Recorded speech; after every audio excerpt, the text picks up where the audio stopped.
Vamos lá, vocês estão com coragem ainda de enfrentar mais uma aula? Vamos lá?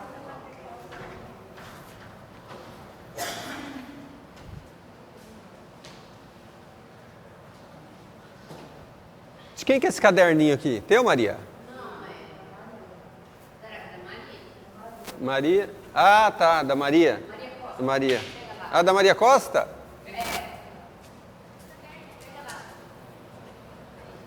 Então vamos lá, vamos fazer uma oração e a gente vai iniciar. Pai, nós rendemos graças ao Senhor por poder, ó Deus, aprender do Senhor, que esse aprendizado vai nos levar, ó Deus, à edificação e também vai nos levar a ser edificadores da Tua igreja. Muito obrigado porque o Senhor nos escolheu para esse tempo de aprendizado e que nós possamos usar todo esse conhecimento que nós estamos adquirindo para que o Seu reino seja expandido na nossa cidade. Usa cada um nessa multiforme sabedoria do Senhor, ó Deus, para que o Seu reino, então, seja manifesto através das nossas vidas. Em nome de Jesus é que nós te oramos. Amém. Então, nós não temos como passar o videozinho, que nós não temos o som, mas nós vamos lá. Então, eu espero que vocês estejam aí empenhados. Um dos livros que é mais necessário nós estudarmos é o livro de Romanos. Ontem nós estávamos numa célula, nós estávamos numa grande quantidade de pessoas, novamente se deparando com a mesma situação. Quando surge, o Casas diz que esses dias ele está muito incomodado com essa situação, que é ratificar a salvação das pessoas. As pessoas estão dentro da igreja sem certeza da sua salvação. Eles participam de um culto, participam de uma estrutura religiosa, mas você pergunta para eles, você é salvo? Ah, só Deus sabe. Que tristeza! Então ontem, a gente deixou para alguém passar a lição, ela passou a lição. Quando ela, no momento acho que da segunda lição, que pergunta sobre certeza da salvação, aí eu falei, esse é um momento importante, gente, escuta aqui. Quem não tem certeza da salvação? Meu Jesus, socorro. Um tanto de gente, corajosamente, levantou a mão e disse, eu não tenho certeza. Por que você não tem certeza? Ah, porque eu ainda faço um monte de besteira. Então o livro de Romanos, ele traz essa certeza, é o que mais, é o maior tratado teológico do Novo Testamento. Nenhuma outra carta traz o conteúdo de Romanos e da sua preciosidade para que nós possamos ter essa convicção. Por isso ele trata da reconciliação, ele trata da nossa redenção. Então hoje nós vamos dar continuidade e hoje nós vamos continuar tirando algumas dúvidas acerca dessa nossa salvação, do processo, do início e da nossa jornada, porque nós temos dúvida com relação a algumas coisas que hoje nós vamos continuar sanando dúvidas, vocês vão ver. Então, vamos lá. Andar no Espírito, andar no Espírito. Então, ele vai colocar ali assim, no capítulo 3, ao explanar o seu evangelho, olha só, olha que interessante, Paulo não tem evangelho, tá, gente? Esse só é tido como quinto evangelho, tamanha a grandeza dos escritos do livro de Romanos, ele é tido até como o quinto evangelho. E o autor aqui que coloca essa citação, ele diz assim, Paulo no seu evangelho, como sendo um evangelho mesmo, o livro de Romanos, tamanha a importância dos escritos. Ele coloca ali, Paulo mostra, no capítulo 3, de que modo Deus, justo e amoroso, resolveu o problema do pecado e providenciou a salvação para o pecador, decorrente da fé, da obra redentora de Cristo. Então ele coloca ali, no capítulo 3, até o capítulo 3, ele vai explicar como é que é feita a redenção. Nós explicamos isso. No capítulo 7, 6 e 7, trata do cristão separado do pecado e dedicado a Deus, identificado com Cristo na sua morte e ressurreição. Agora vem o processo de santificação. Porém, no capítulo 8, descobrimos que o poder para desenvolver a nova vida que Cristo nos dá e o segredo de uma vida vitoriosa sobre o pecado nós vamos descobrir, esta é a nova vida no Espírito ou andar no Espírito. O segredo é andar com o Espírito Santo. A vitória sobre o pecado. Esse vai ser o tema desses primeiros slides, né? Uma coisa que nós precisamos saber é que... Volta. Não quer voltar por aqui. Ah, tá. Estava apertando errado, não ia voltar nunca. Uma coisa que nós precisamos saber é que há um processo, o processo de redenção, o nosso processo de justificação, ele é automático, ele é instantâneo. Automático não, instantâneo. Você é salvo em qual momento? Qual momento você vai ser salvo? Desde que você conheceu Cristo até a subida aos céus, a tua morte. Qual momento? Onde? Aqui? Ou aqui? Ou aqui? Qual o momento que você vai ser salvo? Fala aí para mim. Vamos lá. Você começou aqui, ó. Você entregou sua vida para Cristo aqui. Você morreu aqui. Onde é que você vai ser salvo aqui nesse período? Vai lá, eu vou começar a andar, você vai falar, hã? Aqui, gente, ó. É instantâneo. Você entregou sua vida para Cristo, você está salvo. E agora? E você andar daqui a aqui? Você anda salvo? Ando. Perde onde a salvação aqui? Não perde. Vai caindo, levantando. O problema nosso é essa confusão que a gente faz com esse processo de santificação, que agora é uma vida de caminhar com Cristo, que é uma vida de obediência a Cristo, obediência à palavra, obediência dirigida pelo Espírito. A lei do pecado e da morte foi anulada e estamos livres. Agora, queridos, antes de conhecer a Cristo, entregar a sua vida para Jesus, qual era a sua possibilidade de vencer o pecado?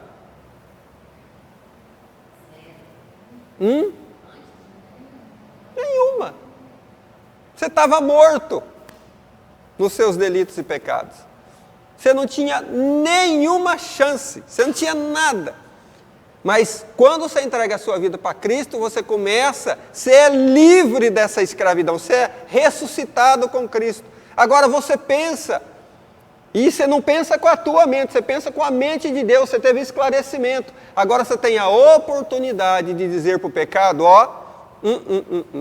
começar a lutar contra ele e vencê-lo, porque agora você é livre para dizer não. Você pode dizer não e vencer o pecado. Essa trajetória, ela não acontece, não é automático, querida. Aí a decisão é sua.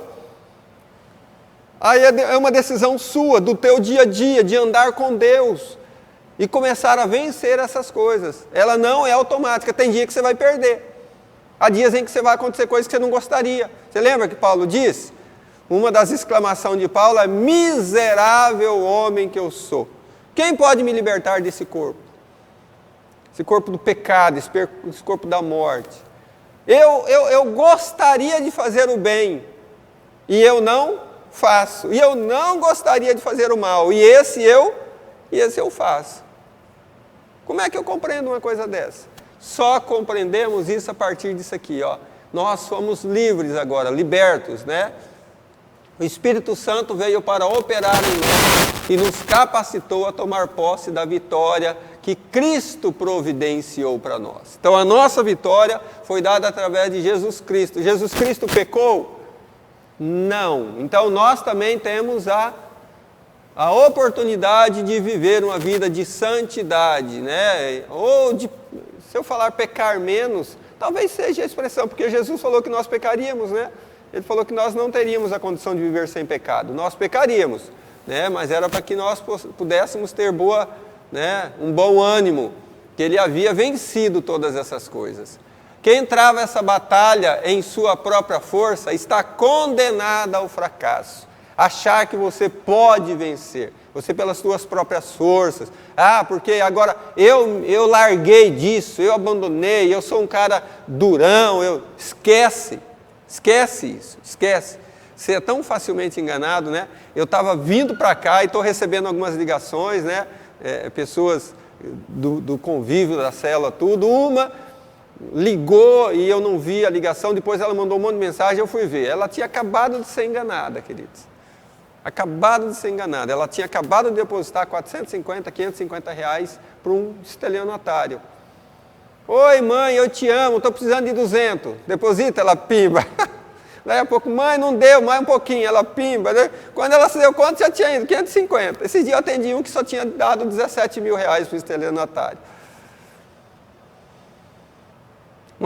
Pensa que nós somos bons o suficiente para não sermos enganados. De um jeito ou de outro, às vezes o diabo passa rasteirando em nós. Qual é o nosso, talvez aí o nosso socorro? É o Espírito Santo, principalmente em relação ao pecado, né? Então, é um aviso a todos os que pensam que pode levar uma vida espiritual independente do poder do Espírito Santo. Não há nenhuma possibilidade. O Espírito Santo veio para guiar o cristão no caminho da santidade. Essa é a nossa dificuldade de compreender essas duas situações. Santidade não tem, ela tem uma relação, porque ela começa com um processo em que nós fomos justificados. A justificação é o marco inicial para a nossa santificação, e não o oposto. As pessoas confundem, esses dias, né, alguém me abordou, confusa por conta disso. Santificação não vem primeiro do que justificação. A justificação, ela vem primeiro. Se é justificado, isso é instantâneo. Você foi salvo. A justificação significa salvação. Você foi justificado, agora você não deve mais nada. Então começa em você o processo de santificação, o processo de mudança de vida agora. E as pessoas querem mudar de vida para serem salvas. Quando que vai acontecer isso? O inverso? Nunca, nunca. Isso nunca vai acontecer. Nunca. Não é eu deixar de fumar, de beber, de pecar para ser salvo. Não é isso. É eu ser salvo para ser compelido a isso. A salvação me traz uma expectativa disso agora. Por quê? Por constrição, por reconhecer o sacrifício de Jesus Cristo, agora eu me aparto do pecado. É assim que funciona. Então, o problema é saber se o cristão quer ou não seguir as orientações do Espírito Santo, né? Dar ouvido a Deus, dar ouvido ao Espírito Santo. Jesus sempre tinha uma multidão de pessoas, não era? Ele foi para uma festa, tinha uma multidão. Ele estava lá num parque um dia, né? E aí os discípulos falaram, despede a multidão. Era multidão mesmo. Ele disse, nós precisamos dar de comer. Lá naquele dia tinha 5.000 pessoas. Ou mais de 5.000 pessoas. Era multidão atrás dele. Mas a pregação dele era, quem quiser vir após mim, faz o quê? Abandone a sua vontade. Dê voz a quem? Hoje nós damos voz a quem? Dê voz ao Espírito Santo. Enquanto ele carne aqui, enquanto ele presente, ele diz, quer vir após mim? Negue-se a si mesmo. Renuncie. Tome a sua cruz. Aí vem e segue-me. Aí vem e segue-me. Né? Seguir Jesus é o maior desafio da nossa vida, né? Quando nós começamos a nossa jornada, eu falo assim que é um grande desafio esse nosso início de caminhada. Abrir mão, né, das coisas. A gente vai para Jesus, nós tivemos essa discussão essa semana, né? Nós vamos para Jesus, sabe o que nós queremos entregar para Jesus? Aí é fácil. Meus problemas, minhas dificuldades, o que me falta, e eu quero dele o que eu não tenho, me dá o que eu preciso. Aí é fácil, é uma troca. É uma troca. Mas não é para isso que ele nos chama. Ele chama para quê? Para entregarmos tudo. É a nossa vida, é a direção, é o governo da nossa vida. E aqui está explícito isso. Ó. O problema é saber se o cristão quer ou não seguir as orientações do Espírito Santo. Deixar de fazer a sua vontade para poder fazer. Interessante que, às vezes, a gente vê algumas situações interessantes no casamento, tá? O casamento é algo bem interessante quando você está ali infelizmente, na separação, né? Esses dias atendendo um casal, ela queria separar e ele não queria. Só que interessante, ele não queria separar e ele já estava com outra. E ele não queria largar a outra. Você vê como é que nós somos? Ele não queria separar, ele queria ficar com a outra, com a esposa. Porque tinha que separar bens, ia acabar a vida boa. Mas ele estava nessa relação, enquanto ainda não haviam se separado, ele continuava se encontrando com a outra. Com uma, vamos chamar de amante, né? Com a amante, com essa pessoa fora do casamento, uma relação extraconjugal. Quando nós vamos para Deus, e às vezes é requisitado de nós, né? Às vezes é natural você vir para... Hoje, por exemplo, você tinha uma opção de fazer uma outra coisa.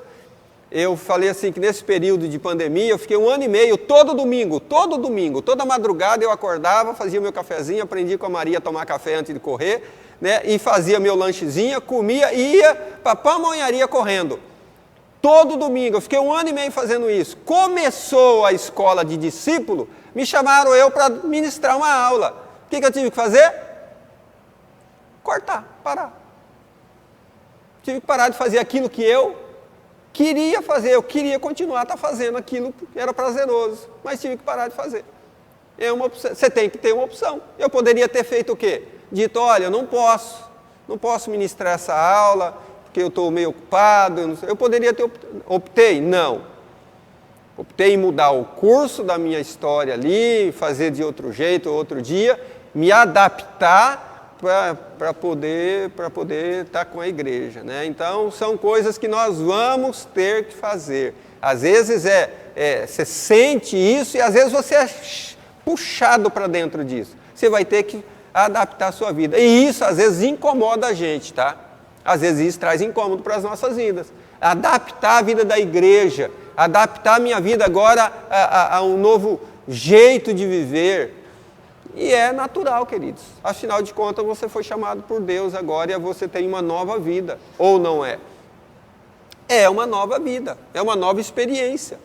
Você vai ter que começar algo novo. Fala assim, você já imaginou que alguém, pensa em alguém que tem muitas atividades e é chamado por reino de Deus e agora você vai ter que vir sábado à tarde para o curso, domingo de manhã para a escola do discípulo, e o cara era um pescador, um caçador, um cara que só vivia... E agora, como é que vai fazer? Sabe o que eu renunciei um dia? Um barco com motor engatado, com aquela capotinha, som, volante, 4 assentos. Por que eu não comprei o barco para mim ir para o rio? Porque o dia que eu tinha que ir para o rio era no domingo de manhã e domingo à tarde. E domingo de manhã eu tinha escola bíblica e domingo à tarde eu tenho cela. O barco ia ficar onde? Ele ia ter que ocupar algum lugar na minha vida. E aí eu tive que fazer o quê? Abrir mão do barco. Não deu para comprar o barco naquele momento. Não dá. Por quê? Porque senão eu vou ter que abrir mão de... Então, algumas coisas acontecem na nossa vida sim, é natural. Então, você vai ter que ter algumas opções, né? E quando você for chamado para isso, você vai ter que dar o seu sim ou o seu não para o Senhor, né? Você não pode esquecer disso, ó. Romanos 8, capítulo 8, versículo 12 e 13, diz que nós temos uma vida vivificada em Cristo. Ela foi vivificada, ela foi tornada viva. Antes nós vivíamos mortos, agora ela recebeu vida de novo. A palavra vivificar significa literalmente tornar a viver. Só que agora a nossa vida é viver para Deus. Não que você estava morto num caixão, né? Mas que você estava morto para Deus. Agora o nosso interesse, né? O interesse meu, seu, é que as pessoas conheçam a Deus, né? Sejam salvas, né? Através da pregação do Evangelho. Sabemos que nossos corpos são mortais, mas o Espírito da vida, de vida, que habita em nós, trará cura para o nosso corpo, libertação dos apetites desordenados e ressurreição depois da nossa carne. Então o Espírito Santo, queridos, é esse que vai trazer tempero, às vezes ele vai trazer para nós, ele tem uma palavra ali bem interessante, desordenado, apetite desordenado. somos pessoas assim. Você já viu alguém comer desordenado? Ele chega para comer, e você já viu alguém comer assim? Ele chega para comer, não dá para comer um pouco, e nem um pouco demais, ele tem que comer muito, é desordenado, e come exageradamente. Tem pessoas que têm tendência para outras coisas, fazer de forma, vai beber, bebe que jeito? Desordenado, não tem jeito. Quem pode trazer para nós ordem, colocar ordem em nós, é o Espírito Santo. Trazer equilíbrio, trazer, ponderar a nossa forma de viver. Porque isso, querendo ou não, traz para nós grandes prejuízos. Dependendo do que for, traz para nós grandes prejuízos. Grandes, a curto, médio e longo prazo, prejuízos assim enormes. Até questão de abreviar a vida. A gente sabe que a vida e a morte estão na mão do Senhor. Mas nós podemos, de uma forma assim, através do que comemos, bebemos, podemos abreviar sim. Por quê? Porque somos pessoas... Eu estava vendo agora a reportagem, ontem um vereador, salvo engano é no Espírito Santo, pelo nome da cidade de Diamantino, uma cidade pequena, e ele a reportagem leva a dizer que ele foi suicídio, que ele cometeu na estrada, ele bateu por querer, porque ele deixou um monte de mensagem antes, se despedindo, dizendo que ele não suportava a situação, por conta que ele ouviu uma notícia, que diz, segundo ele, era caluniosa. Então ele foi e ele não teve controle, querido, sobre a situação. Ele não conseguiu ter controle, ele perdeu o equilíbrio totalmente da sua vida. Só o Senhor, em alguns momentos da nossa vida, é capaz de trazer isso para nós, trazer equilíbrio, para que nós possamos pensar, agir, fazer diferente. Tem gente que diz, eu não consigo mudar. Consegue? Todos nós podemos, com a ajuda de Deus, mudar a nossa vida, mudar aquilo que parece ser impossível. Todos nós podemos e temos essa possibilidade, mas nós precisamos disso, a orientação de Deus. Tem muita gente também que é uma pessoa que está numa vida totalmente desestruturada e fala assim, estou errado, e fala, não tem jeito. Eu tenho tanta raiva quando eu ouço uma pessoa falar isso. Não tem jeito não. Sai, vai morrer desse jeito. Vai morrer desse jeito. Sabe? Já condena a uma pessoa que está no fundo do poço ouvir isso. A tendência dele é o quê? Levantar? Não, cair. Porque as pessoas do lado dele já estão dizendo que ele não tem jeito, que ele já colocou na cabeça do nós não temos mais como pensar assim, gente? Porque o ditado popular que nós ouvimos no mundo é que para tudo tem jeito, menos para a morte. Mas quando conhecemos o Evangelho, nós já também, esse ditado já foi por terra abaixo, já era. Porque a morte também tem jeito. Sim, é o que eu estou dizendo. É que a gente está tentando colocar aqui. Sem o equilíbrio de Deus nas nossas vidas, podemos não chegar a esse ponto. Mas muitas coisas na nossa vida, elas podem andar desequilibradas e estar desequilibradas. Mas quando nós viemos para Cristo, nós recebemos a possibilidade de trazer à nossa vida um equilíbrio, de colocar ponderação, de fazer com que as coisas andem em equilíbrio na nossa vida. Então a vida cristã não consiste apenas de experiência ocorrida no novo nascimento. Aqui, bem legal. Isso aqui é para que a gente possa...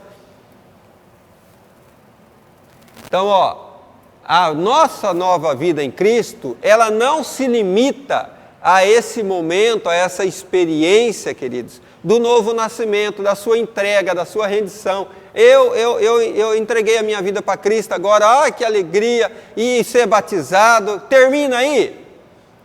Começa aí. Esse é o princípio. Ela só começou. Eu fico assim maluco quando eu ouço as pessoas falar, eu entreguei minha vida para Cristo, a minha vida piorou, e agora? Claro que não piorou, queridos, ela nunca teve tão ruim como teve naquela época, agora só é um processo. Como é que você faz para reformar a casa? Como é que faz? Aqui está tudo assim, né? Você chega e faz o que aqui? Pinta? Claro que não. Tem que arrancar tudo, destruir, tirar tudo para o novo vir. E você não quer que aconteça isso na tua vida? Às vezes nós não queremos perder aquilo que nós já tínhamos conseguido, conquistado, sei lá, seja lá o que for. E às vezes é necessário, né? Às vezes acontece.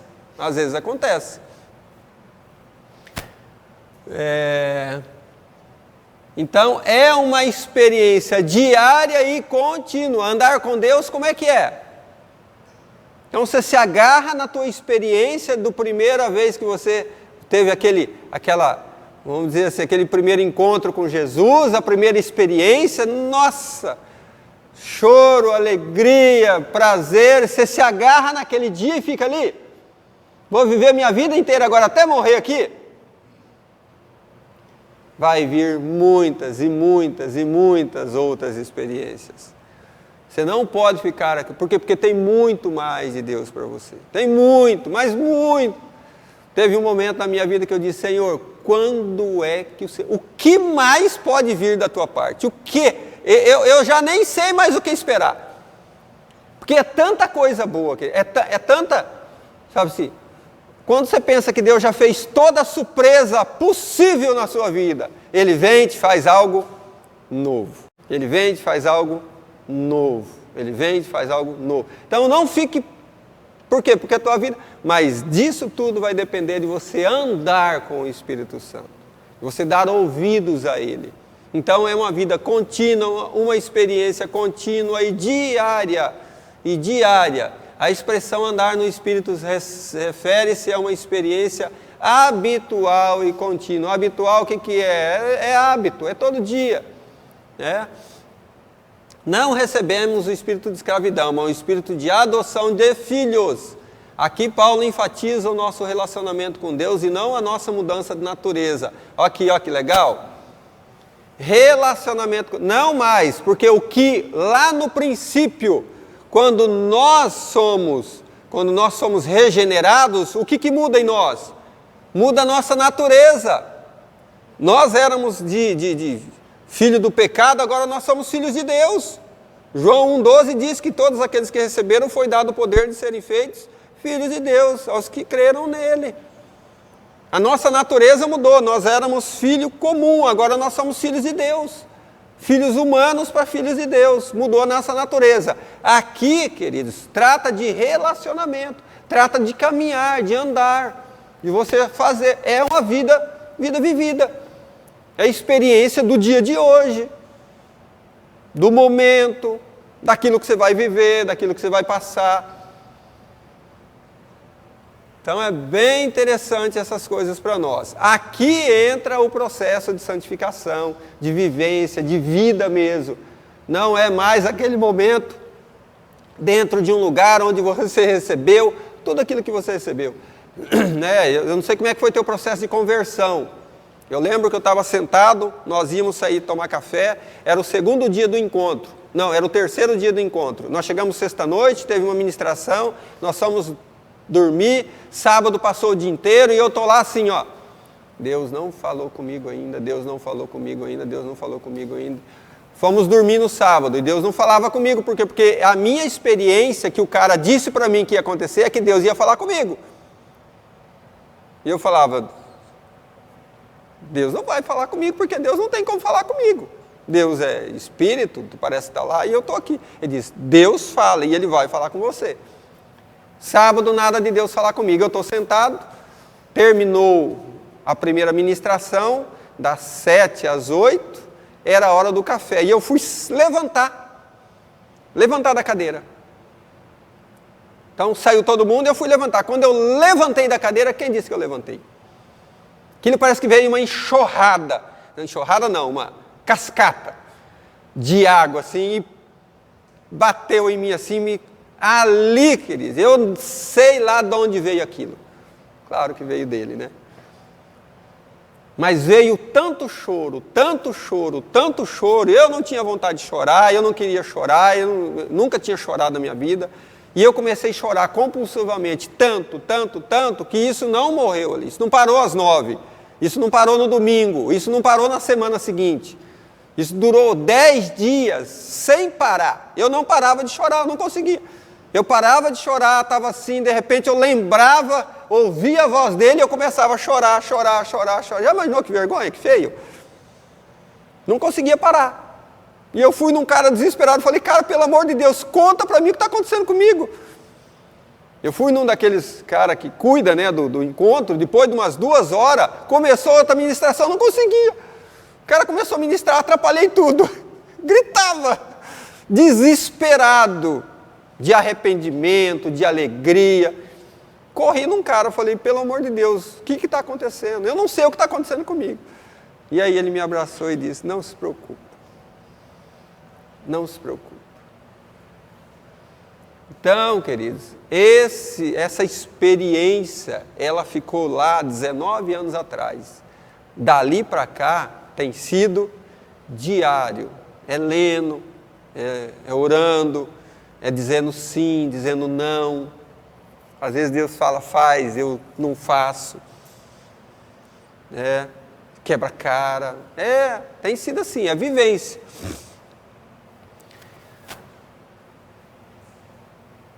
Então, a redenção do corpo, né? Deus criou a terra para ser o lar da humanidade, mas o pecado de Adão afetou não somente a ele, né, o homem, mas toda a sua criação, né? Todos sofreram o resultado dessa rebelião. Toda a criação está aguardando a manifestação dos filhos de Deus, a redenção do nosso corpo, a perfeição da nossa salvação. A chamada de Deus é parte importante da nossa salvação. Todos somos chamados, mas Deus deixou a escolha ao nosso cuidado. Então, por que ele coloca assim? Parece que não, né? A chamada de Deus é parte importante da nossa salvação. Parece que isso é tão óbvio, né? É o mais importante. Mas tem um detalhe. O que você pode falar? Você tem 2 opções. Deus diz para você, e aí? Vem, eu estou te chamando para o meu reino. Eu vou fazer de você. E você pode falar o que para ele? Não. Posso dizer não para Deus. Pronto.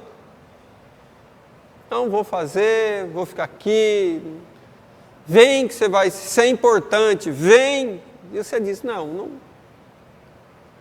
quero, não. Às vezes as pessoas não compreendem o chamado delas, né?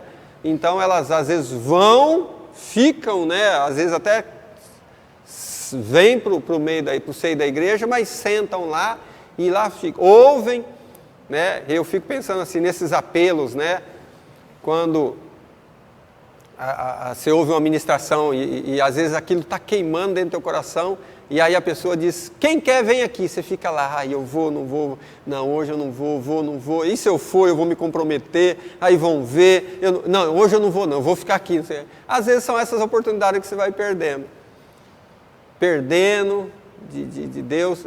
Teve um dia o pastor, foi o Cote, foi um outro que veio aqui, que mora aqui em Roraima, me parece, e ele veio ministrar para nós aqui, pastor Coroiola. Ele teve uma ministração que ele fez, enquanto ele estava lá, a minha vontade era correr lá e entrar naquele negócio que ele estava fazendo, aquela ministração, sabe, quando ele terminou a ministração, ele não precisou chamar, quando ele terminou a ministração, eu já estava lá, despedaçado,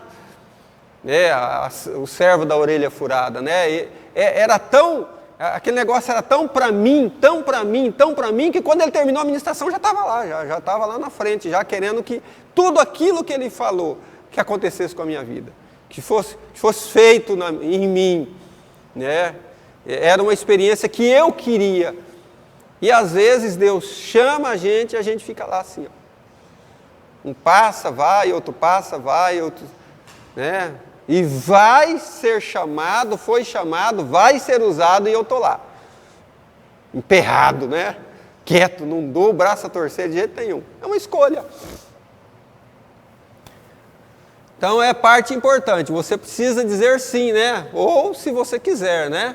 Todos somos chamados, mas Deus deixou a escolha, né? Para nós. E todos os que aceitaram, os predestinou para serem a imagem, ó. Nós temos algo a fazer. Essa predestinação, queridos, não é uma predestinação de acordo com o termo, né, ali categórico da palavra. É predestinado, então vai acontecer. Não, nossa predestinação é para sermos sim. Imagem de quem? De Jesus Cristo. Então todos os que vêm, todos os que aceitam os chamados, eles deveriam ser cópias de quem? De Jesus Cristo. Por isso cristão. Cristão significa cópia de Cristo. Né? O Douglas Gonçalves, né, tá lá agora com a igreja, né? Jesus Cop, né? Jesus Cop, né? Cópia de Jesus. Aquele que não poupou seu próprio filho, não nos dará graciosamente todas as coisas? Então nós precisamos ter essa convicção de que o Deus que fez por nós tudo o que Ele já fez, com certeza não vai poupar nada, absolutamente nada, né, das coisas concernentes a nós, né, daquilo que é. Nós vamos entrar agora, queridos, nessa dispensação sobre Israel. Nós sabemos que Israel é a nação escolhida por Deus, nós somos gentios, nós, vamos dizer assim, caímos de paraquedas, né, na graça de Deus. Por quê? Pela rejeição de Israel. Então nós vamos compreender isso, porque no livro de Romanos há uma discussão grande acerca dessas coisas. Se Israel tem primazia sobre tudo, como é que hoje nós temos todos esses privilégios? Israel, por um acaso, perdeu os privilégios que tinha? Israel, então, não é mais a nação de Deus? Então, essa discussão, ela é assim, bem teológica, né, e muito discutida do ponto de vista de tudo aquilo que Paulo fala, principalmente nesse contexto de Romanos. Então, nós vamos ver um pouquinho, é importante para o nosso conhecimento. Ele trata esse capítulo, o capítulo acho que 9, 10, 11 e 12, como uma parte, parece que colocada entre parênteses ali, porque o assunto até o capítulo 8 é um, depois lá, acho que no capítulo 12 ou 13 já pula, volta e aqui entre esses capítulos é um assunto novo, é um assunto diferente, que é esse assunto que ele diz assim, olha, muitos pulam até esses capítulos, e evitam falar isso por conta do tamanho da discussão que existe acerca disso. Mas aqui nós vamos tratar disso. Então, a dispensação sobre Israel. Qual é a relação do plano de Deus para com Israel, como nação? Muito trata o capítulo 9, 10 e 11 como um parênteses, né? Que colocando no capítulo 12 a continuação do capítulo 8. Por causa da dificuldade do tema abordado, somos tentados a abandonar ele, né? Mas aqui vai estudar. Então os judeus queriam saber qual é o destino de Israel, a questão das promessas de Deus de Israel e o seu destino espiritual.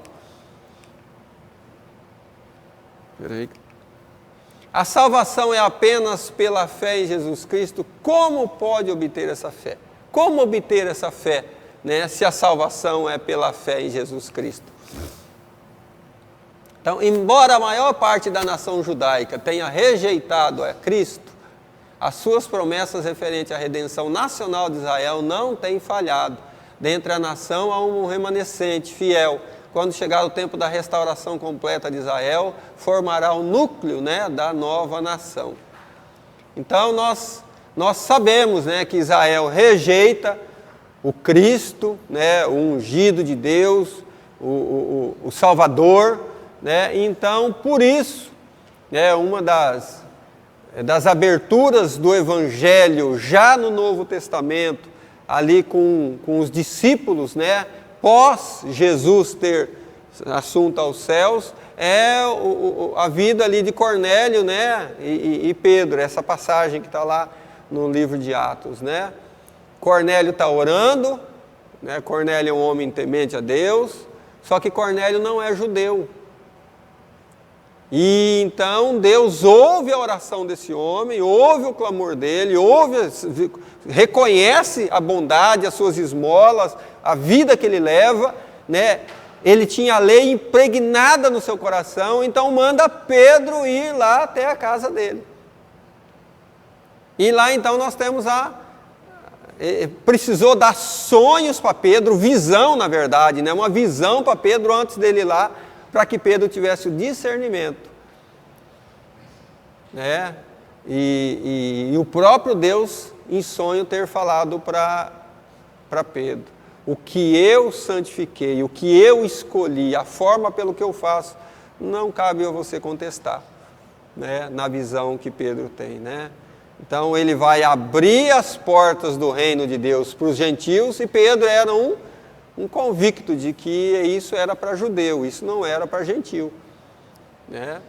Então é um dos momentos aí do Novo Testamento que relata isso. Então eles rejeitaram a Cristo pensando que tinha a salvação garantida devido à sua nacionalidade e o seu respeito a Deus através da lei. Então a lei, queridos, que foi dada para esse povo, a lei contava da vinda do Cristo, da necessidade do Messias. Toda a Bíblia, eles tinham o Pentateuco. Você vê dentro do Pentateuco Jesus, você vê em toda a história. Ainda que o livro de Esther, acho que não cita, né, o nome de Deus, ainda o El de Ruth, um desses dois livros não cita o nome de Deus. Ainda que não, está implícito, está lá dentro o Salvador. O Salvador está lá. Mas toda a história converge para quem? Tudo, toda a Bíblia. Você pega de Gênesis a Apocalipse, tem um centro a Bíblia. Você pega os 66 livros, 31 mil versículos, né, os 1189 capítulos, eles convergem para quem? Para Cristo, para o Salvador. E como é que Israel não compreendeu isso? Eles acharam o seguinte: nós somos os escolhidos, então está tudo bem. Quando o Cristo vem, o que eles fazem? Simplesmente o rejeitam, dizendo: nós já temos a lei, nós não precisamos de outra coisa.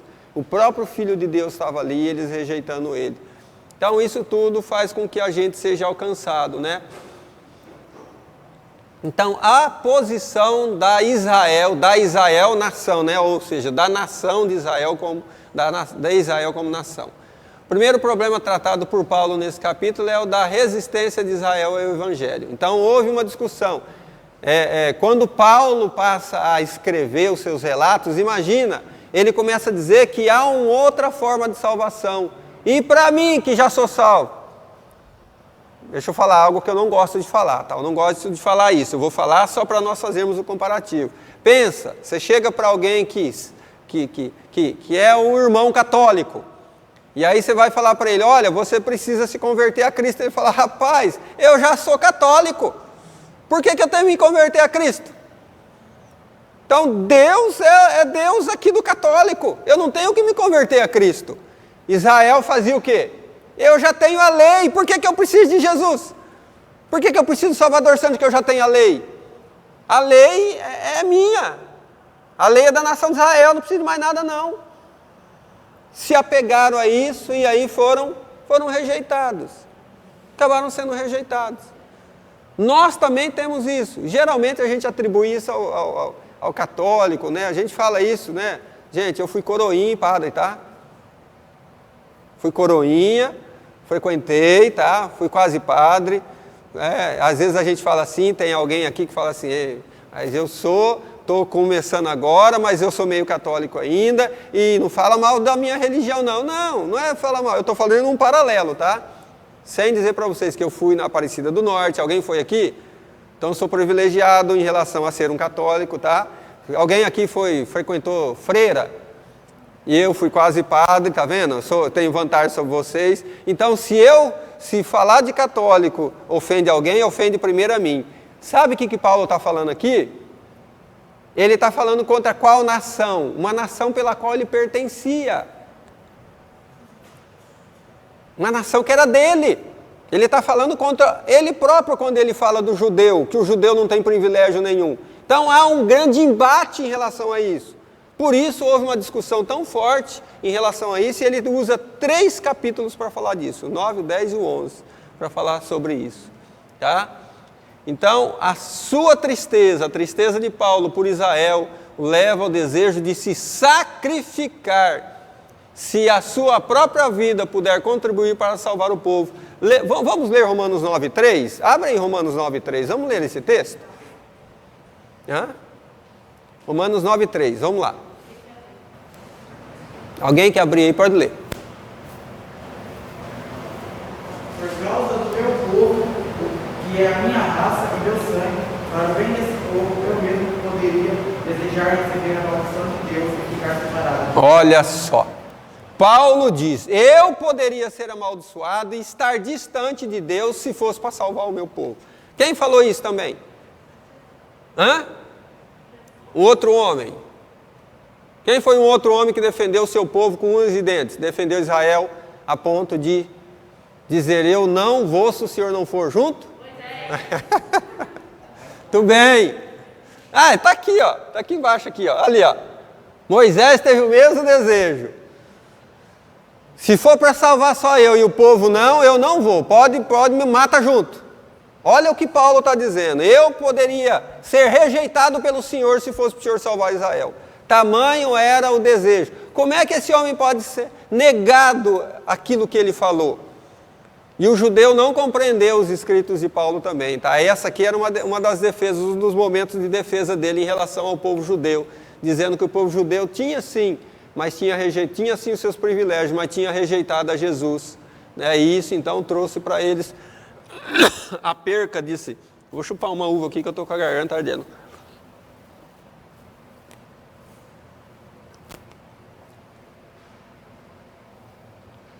Então ele diz ali, ó, sabemos que nem Moisés e nem Paulo poderiam salvar Israel, mesmo morrendo por eles, né?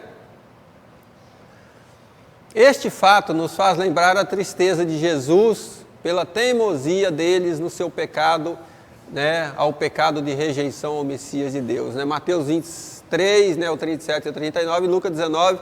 Onde é que ele está aqui? Lembra? Onde é que Jesus está nesse momento? Quem se lembra dessa passagem? Me parece que é quando ele sai do templo, não é? E ele olha Jerusalém e ele diz, Jerusalém, Jerusalém, né? Quem pudera, eu como galinha, ajuntar vocês debaixo das minhas asas, mas vocês rejeitaram. Por onde ele passava, houve muita rejeição a ele, né? E ele faz esse lamento. Paulo faz isso, Moisés já havia feito, e o próprio Jesus faz esse lamento, né? Dizendo que Israel havia o rejeitado. E isso haveria de trazer, né, aí um grande problema para a nação.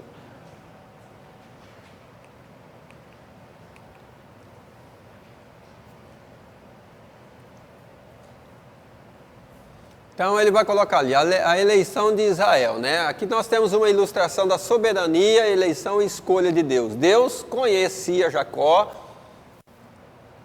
e Esaú antes de nascerem.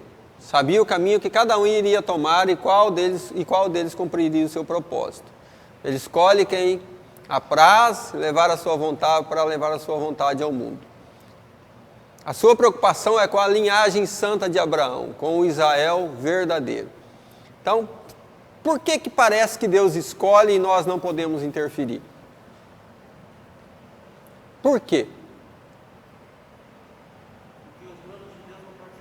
Então, tá vendo o que a Maria acabou de falar aqui agora há pouco? Lembra? A Maria falou, olha, Deus, mas que negócio é esse? Eu fiquei 10 anos sem namorar. Você não sabe do que eu te livrei. Mas eu não fiz isso.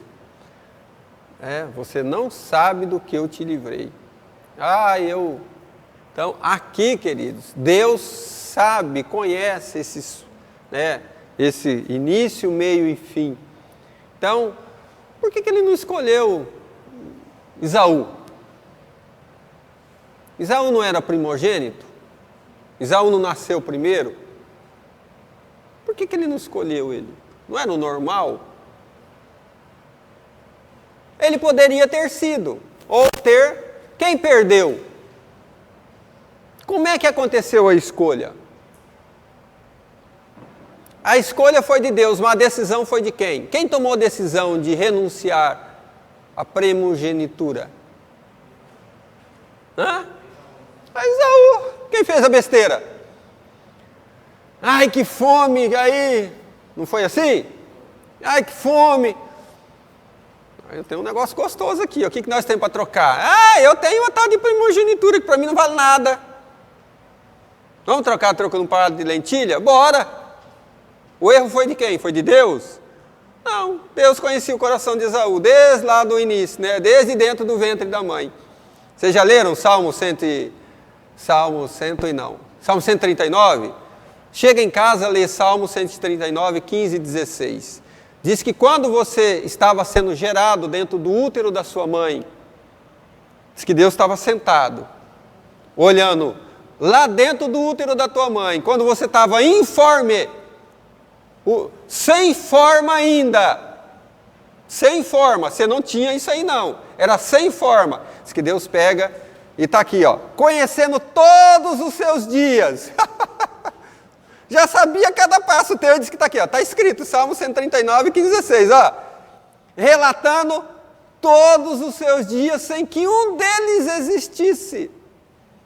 E às vezes a gente quer discutir com Deus, naquele dia, sabe aquele dia que aconteceu aquela besteira que você fez, que eu fiz? E aí você fala, mas Deus, onde é que já se viu uma coisa dessa? Precisaríamos tornar a esse ponto aí, Antes que esse dia acontecesse, esse momento chegasse, Deus já sabia. Por isso, algumas escolhas da parte dele, né? Não é uma escolha arbitrária, queridos.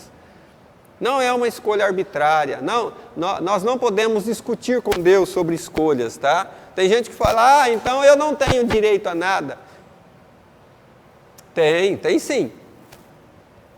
A sua preocupação é com a linhagem, né? Deus tinha preocupação com a linhagem de Abraão. A promessa foi feita para quem? Para Abraão. Então, Abraão, ele era fiel a Abraão. Sabia que quem iria cumprir essa promessa não era Esaú, e sim Jacó.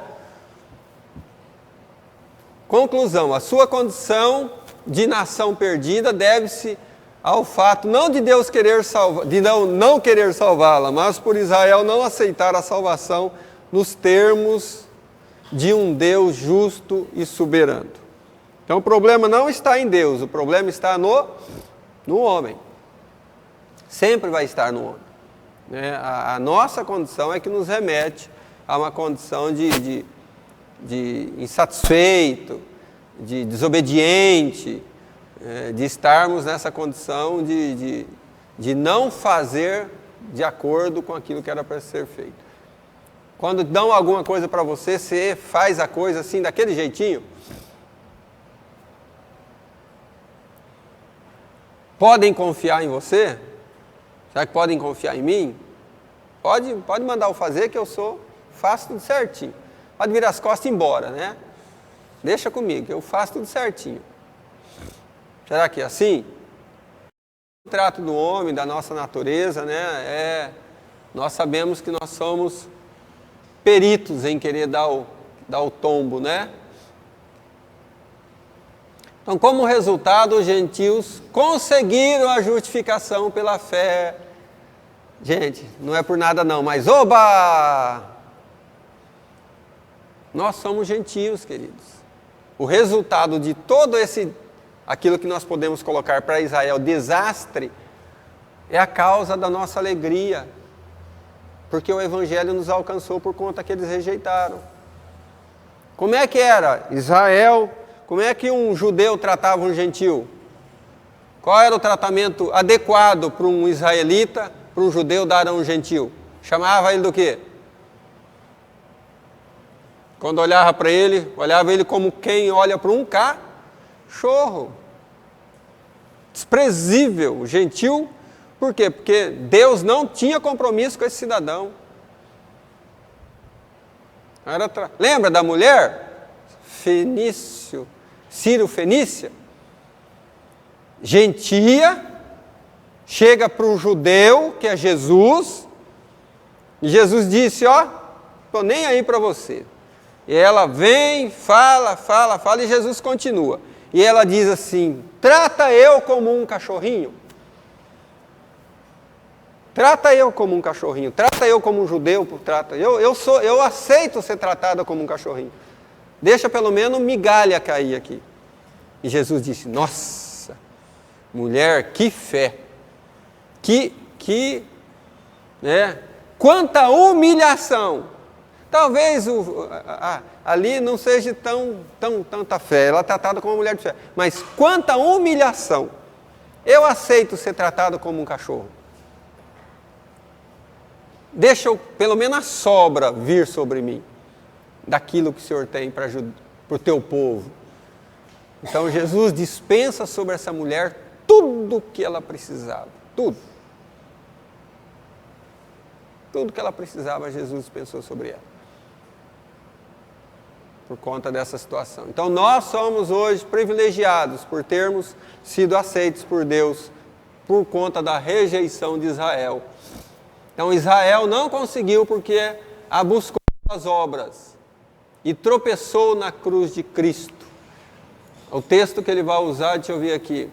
Sobre esta pedra de tropeço caíram,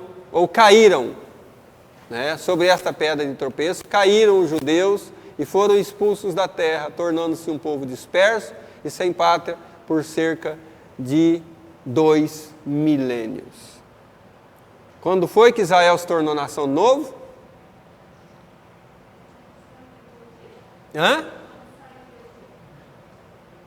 Quando saiu do Egito? Depois que ela saiu do Egito, ela foi dispersa. Israel acabou. Israel ficou sem pátria, 2 milênios aí, está escrito aí. Quando que ela se tornou nação nova? Israel hoje existe como nação? Existe. Quando que ela se tornou nação nova? Agora, queridos. Agora. 1948, acho que foi. Agora.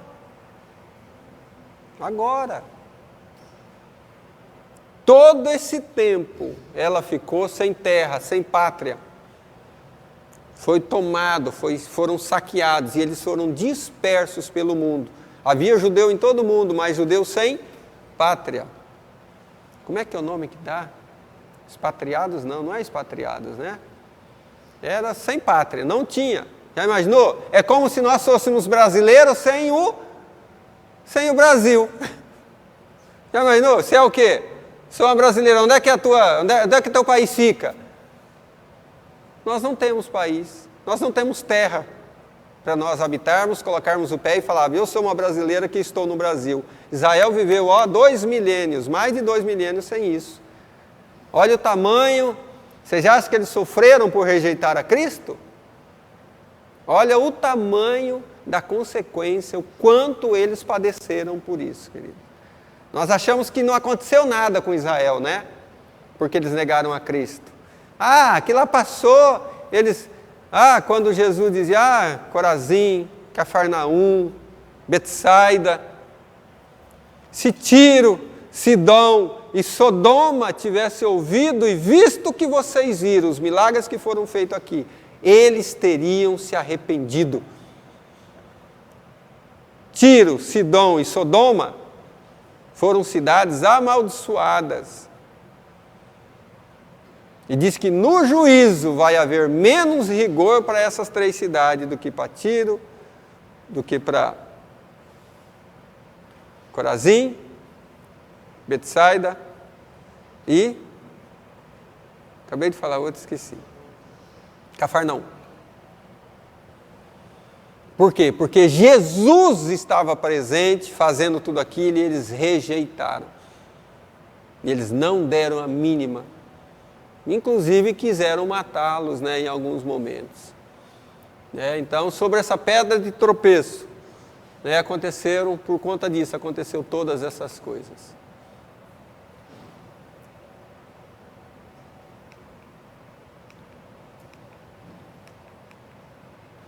Então, a salvação no Israel presente. No capítulo 10, Deus trata os judeus como indivíduo e não como nação. Olha só, queridos. É um tratamento diferenciado, já não é mais como nação, é como indivíduo, individual. Eles precisam da salvação que é oferecido e assegurado por Deus mediante a justificação pela fé, sem levar os méritos humanos em consideração. Por que que agora Israel não pode ser mais tratado como nação e tem que ser tratado como indivíduo? Quem responder vai ganhar uma uva. O pratinho de uva, vai. Vou comer mais uma, vai que alguém ganha. Por que que agora, após Jesus, Israel não pode mais ser tratado como nação, mas como indivíduo? Pense. Israel era salvo por causa da lei, e agora? Agora é a justificação. E como é que a justificação é? Por meio de Jesus Cristo. Mas ela é como? Como é que ela é feita? Então, se você recebe a Cristo, quem é salvo? Então, e como é que uma nação pode ser salva? Então, se você for salvo, o Brasil é salvo? Por isso, agora, Israel é tratado. Cada um tem que fazer o quê? Se arrepender, confessar a Cristo, ir até Cristo, porque senão Israel vai ser salva? Não. Agora cada israelita vai ter que prestar conta de si. Antes não era, querido. E antes nascer em Israel era um privilégio. Já imaginou? Você é um israelita, você é um judeu. Não precisava de nada. Olha que coisa. Olha o que eles perderam. Olha o que eles perderam. Nós não consideramos isso, né? Quando nós vamos estudar a Bíblia. Por isso, queridos, que diz que o salário do pecado é a morte. Olha a consequência do pecado, da rejeição de uma nação. Olha o tamanho do prejuízo que eles estão tendo. Por isso, nós não podemos subestimar, né? Depois, quem quiser uva, está aí, ó, vocês acertaram. Então,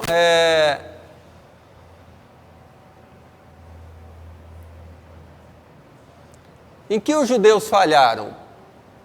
Tão certos estavam os judeus de obterem a justificação pela lei, que não só falharam em seus esforços, como não reconheceram Deus e a sua justiça na pessoa de Cristo.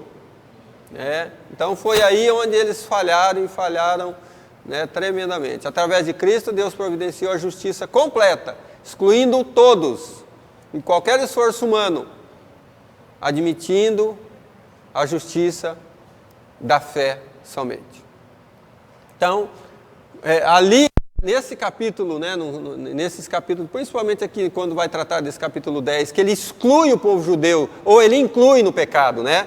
Ele exclui todos. Aí não tem mais salvação pela lei, não tem mais ninguém, não inclui ninguém para ser salvo. Todo mundo tem que ser salvo, porque ele diz lá em Romanos 3:23, todos pecaram e destituídos estão da glória de Deus.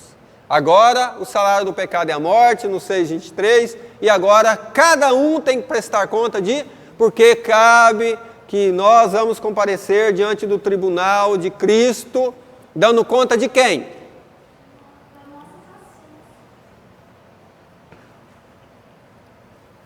Então não tem como eu representar Israel. Estou aqui em nome de Israel. O melhor homem de Israel está aqui. Se eu for aceito pelo Senhor, a nação inteira é aceita. É assim?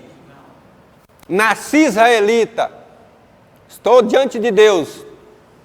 Porta aberta, é assim? Não. Cada um agora vai dar conta de si, né? O plano de Deus para a salvação do ser humano agora é mediante a fé em Jesus Cristo. Através de Cristo, Deus providenciou a justiça completa, né? Então, não tem mais esforço humano, não tem guardar a lei, é pela fé em Jesus Cristo.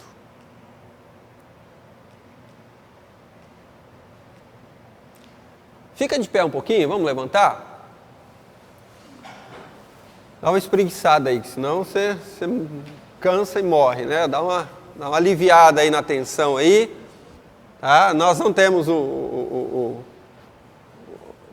trouxe alguns para a gente ver, mas não tem condição, não tem som, né? Não tem nem graça colocar ali sem som, né? Para a gente dar aquela distraída, né? Para a gente voltar um pouquinho a atenção, senão... Mas se a gente fica muito tempo, uma hora e pouquinho, a gente acaba desviando a atenção. Cansaço, né? Essas cadeiras, às vezes, não cabe a gente dentro delas, né? Pronto aí? Vamos lá então, pode sentar.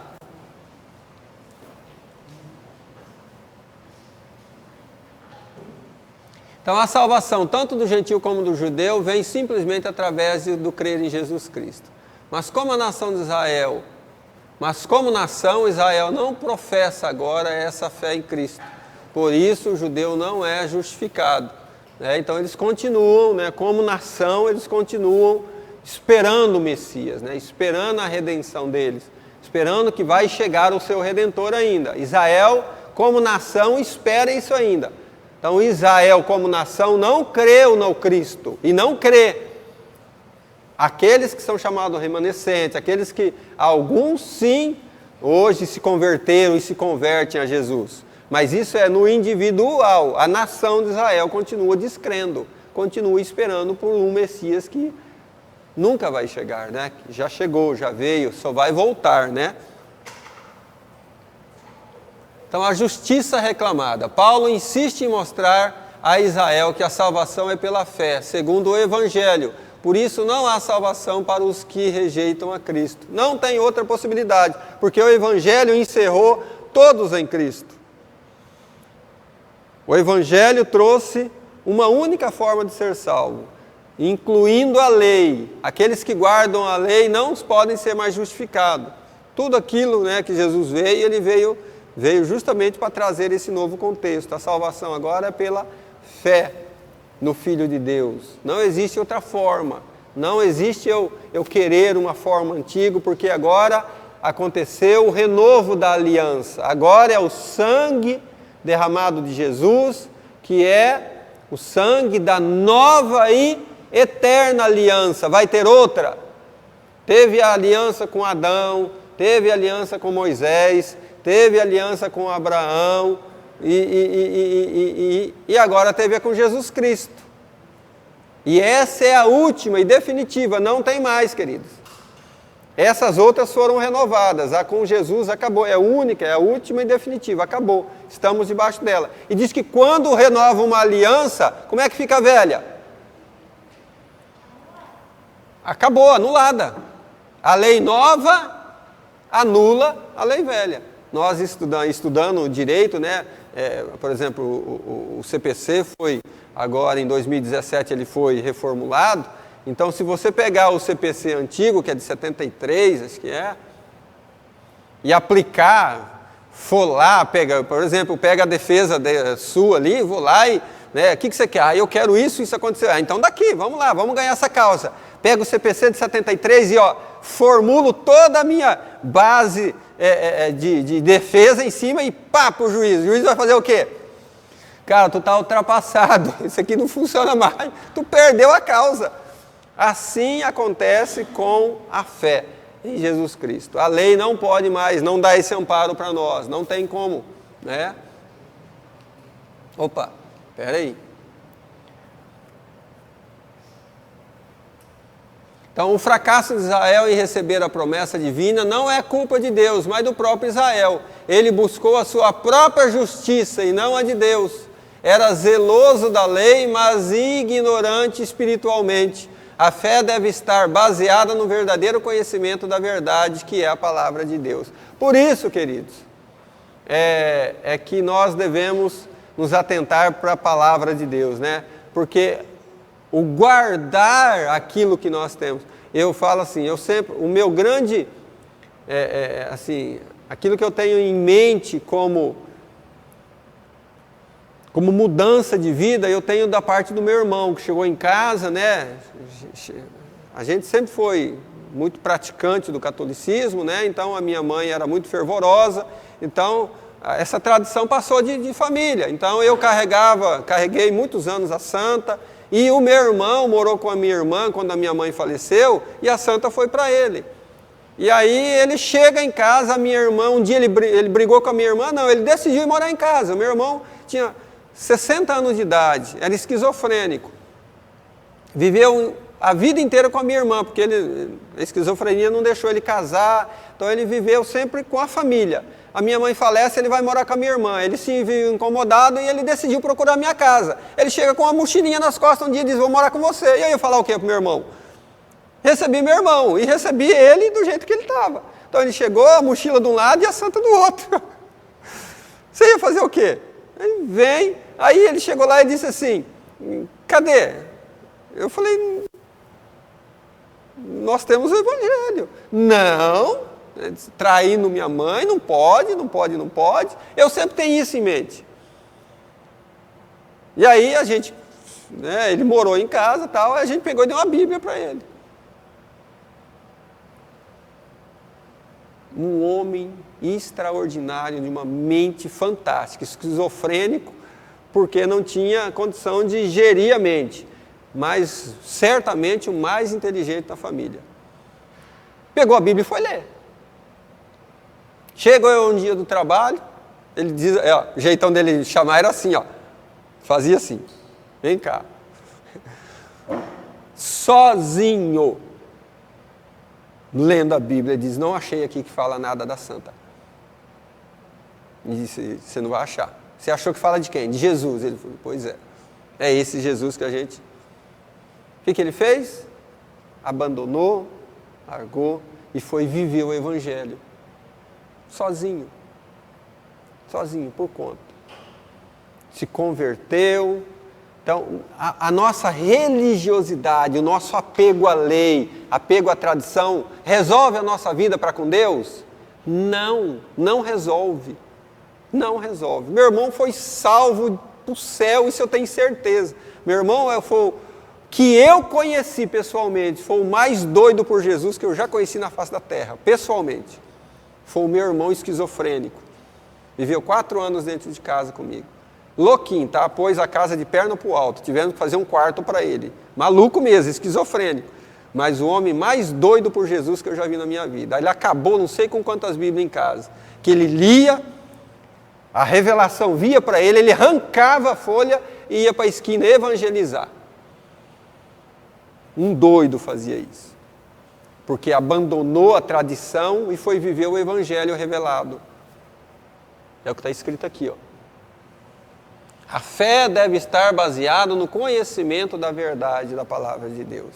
Foi isso que Israel rejeitou e é isso que o cristão verdadeiro deve viver, né? Sendo ele israelita ou gentil. A salvação do ponto de vista humano.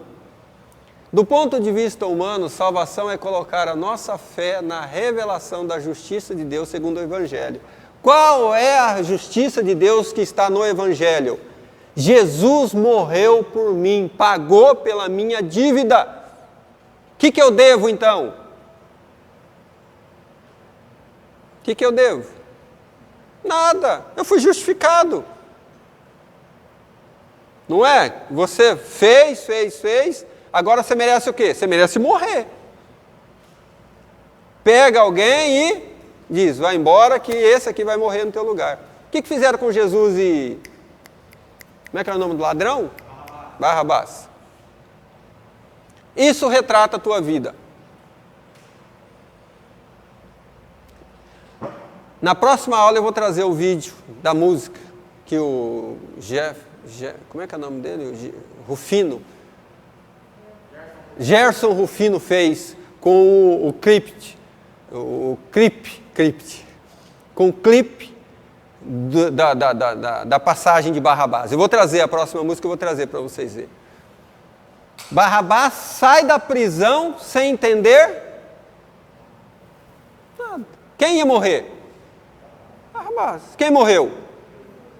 Barrabás olha para Jesus e diz, não estou entendendo nada. Uma coisa eu sei, eu fui livre por esse aí, por conta desse. Esse assumiu o meu lugar. Foi isso que aconteceu com a gente. Esse é o ponto de vista que nós devemos ter, queridos. É isso que Deus deixou para nós. Por isso não há condenação. Romanos 8:1 vai dizer claramente, agora já, pois não há condenação para aqueles que estão em Cristo Jesus. Por quê? Porque nós não vivemos mais segundo a lei, essa lei da carne, que é morte. Nós vivemos a lei do Espírito. que é vida. E foi isso que foi feito com as nossas vidas. Nós recebemos este presente. Cristo já desceu do céu para nos salvar. Cristo já ressuscitou dentre os mortos, consumindo a obra da redenção. Tudo o que temos a fazer é crer e confessar, invocar ao Senhor, pronto. Então, tudo que foi preciso, que era necessário ser feito, já foi feito há mais de 2000 anos atrás. Não precisamos estar buscando fazer coisa alguma. O processo na nossa vida agora é santificação. Se você recebeu a Cristo, você é salvo. O processo que você está vivendo no teu dia a dia, até a tua morte, é santificação. E não busca pela salvação. Salvo você já é, se você está em Cristo. Então a palavra está bem perto, ao alcance do judeu e do gentil, sem distinção. O único meio de alcançar uma vida de vitória sobre o pecado é crer no Senhor Jesus e permanecer nele. Só assim nós vencemos o pecado. Opa, espera aí um pouquinho. A salvação é gratuita, é pela fé em Jesus, contudo os judeus continuam incrédulos para prejuízo deles mesmos, né? O que nós sabemos, né? Então eles continuam esperando um Messias, um Salvador que há de vir. Opa! Por isso o Evangelho do Filho de Deus deixa indesculpáveis a todos quantos o rejeitam. Quem é desculpável, queridos, diante de Deus? Como chegar no céu um dia e dizer para Deus, o Senhor está sendo injusto, porque fulano foi assim e eu fui assim. Quem vai chegar diante de Deus e falar isso? O Senhor deveria ter punido o ladrão da cruz, e deixado eu entrar, porque aquele ladrão roubou os judeus, matou o judeu, e agora ele entrou no teu reino e eu não. Isso é injusto? Posso falar isso? Não, porque nós estamos tendo a oportunidade